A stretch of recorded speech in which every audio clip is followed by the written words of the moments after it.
Arnaud Robinet, président de la Fédération hospitalière de France.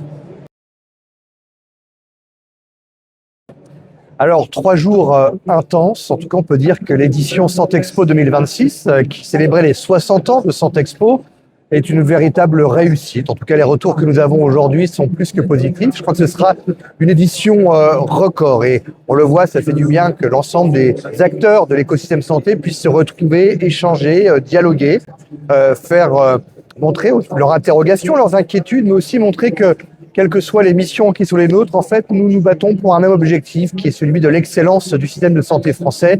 Et bien évidemment, tout ça en direction du patient et rien que le patient.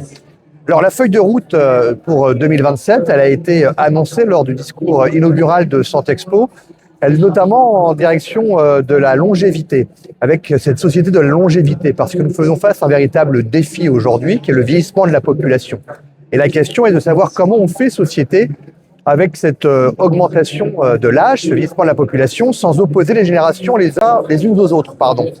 Et donc, nous avons remis aux différents ministres qui se sont succédés cette année cette loi de programmation sur la société de la longévité qui prend en compte tout un pan de la société.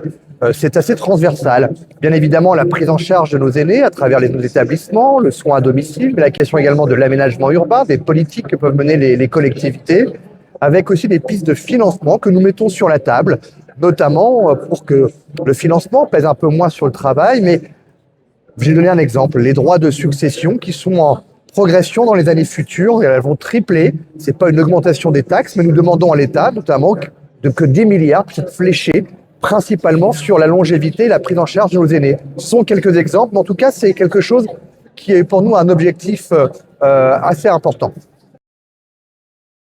C'est une de nos priorités, la santé des femmes, parce que les enquêtes que nous avons menées montrent en fait qu'il y a une vraie disparité, aussi bien dans la prise en charge, dans aussi le sérieux parfois des diagnostics. Et donc, nous avons mené plusieurs conférences, plusieurs animations, événements autour de la santé des femmes avec des actrices, bien évidemment. Il y a aussi le prix de l'excellence autour des femmes qui a été décerné sur le stand de la FHF au niveau de l'Agora. Et nous le disons, quand on veut faire société, bien évidemment, quand on parle d'équité, quand on parle d'égalité, et ben ça passe bien évidemment par l'égalité entre les femmes et les hommes, et notamment dans le domaine de la santé. C'est la lutte contre les violences sexistes, bien évidemment, dans le milieu professionnel, aussi bien entre soignants, mais également la violence de la part de certains patients que l'on peut observer aujourd'hui. Mais c'est surtout la place des femmes dans l'écosystème santé, dans la recherche, dans l'innovation, dans les soins. Et donc oui, c'est en tout cas un axe majeur pour notre fédération. Et le rôle de la FHF dans l'innovation. L'innovation, bien évidemment, c'est un axe aussi majeur dans les différentes lois de programmation que nous avons proposées et travaillées.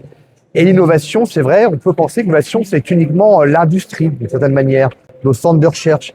Mais l'innovation, elle existe à l'hôpital, et notamment dans nos CHU. Les CHU, c'est quasi 80% de la recherche clinique en France. C'est aujourd'hui aussi un changement de mentalité, une évolution, avec de jeunes chercheurs, de jeunes praticiens qui aussi créent leur propre structure entrepreneuriale, de start-up et autres, et notamment à travers l'intelligence artificielle. Un exemple, dans mon CHU à Reims, nous avons l'Institut de l'intelligence artificielle qui permet également, bien évidemment, de mener de la recherche, de l'innovation, mais aussi de développer un esprit entrepreneurial autour des start-up qui viennent s'agréger autour de cet institut. Donc oui, c'est un axe majeur, et d'ailleurs l'innovation est partie prenante dans le futur système de santé. Quand on parle de réforme du système de la santé, l'innovation et la recherche sont des principaux atouts, par exemple. Mais quand on parle de souveraineté également, parce que la santé aujourd'hui est un vrai enjeu de souveraineté, on le voit à travers les conflits mondiaux, l'instabilité que l'on peut voir actuellement ou observer, et bien l'innovation, elle doit renforcer aussi notre souveraineté. Donc oui, l'hôpital public est pleinement investi dans l'innovation et la recherche, et aussi en partenariat, bien évidemment, avec des partenaires privés. Le rôle de la FHF n'est pas un syndicat. La FHF, c'est, je dirais, cette association qui représente l'ensemble des établissements publics, sanitaires comme médico-sociaux. Notre objectif, bien évidemment, il est aussi parfois de dénoncer, mais nous ne sommes pas uniquement dans la critique, nous sommes aussi centre de ressources, c'est-à-dire que nous sommes force de proposition. Et je tiens à saluer l'engagement des équipes de la FHF, aussi bien au niveau national qu'au niveau régional à travers nos fédérations régionales. Et donc, oui, force de proposition. Nous sommes sans proposition. Pourquoi? Parce que nous avons les pieds dans la réalité avec nos fédérations. Nous allons régulièrement dans nos établissements sanitaires ou médico-sociaux et nous savons ce qui s'y passe. Nous voyons les difficultés, mais nous voyons aussi ce qui s'y crée, les innovations justement qu'il peut y avoir sur nos territoires. Donc oui, nous sommes force de proposition.